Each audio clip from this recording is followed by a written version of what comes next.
الرجيم. بسم الله الرحمن الرحيم. قال الله تبارك وتعالى: إنما يعمر مساجد الله من آمن بالله واليوم الآخر.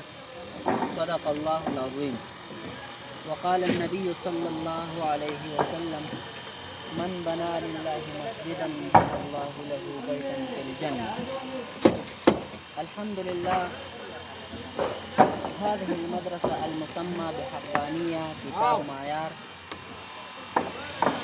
وصحافود الناحية والقضاء ملاكا.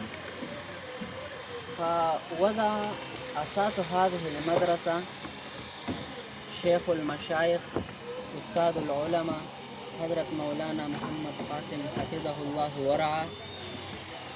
ووضع أساس هذه المدرسة في التاريخ 21 من أغسطس وسنة 2009.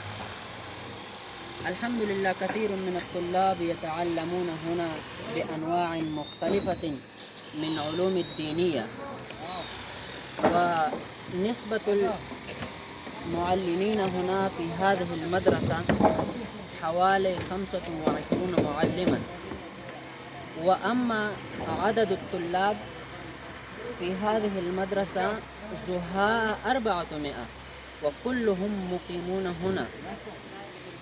فنحن نحتاج للعمارة، ما عندنا مكان إلا قليل، ولا يسع في هذه المدرسة الطلاب، يعني عدد الطلاب هذا كثيرون والعمارة والبناء هذا قليل عندنا.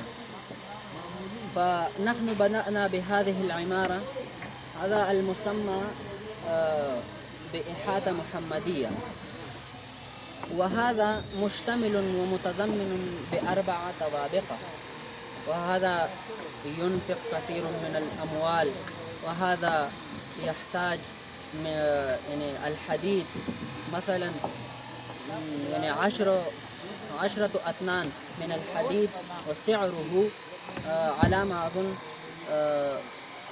25 ألفا، يعني 2,500,000.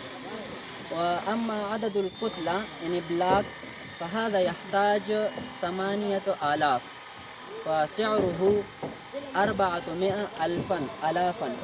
وأما سمنت فهذه العمارة يحتاج 600 كيسا وغرارا، وسعره 600 آلافا. هذه أحوال المدرسة. بارك الله فيكم. السلام عليكم.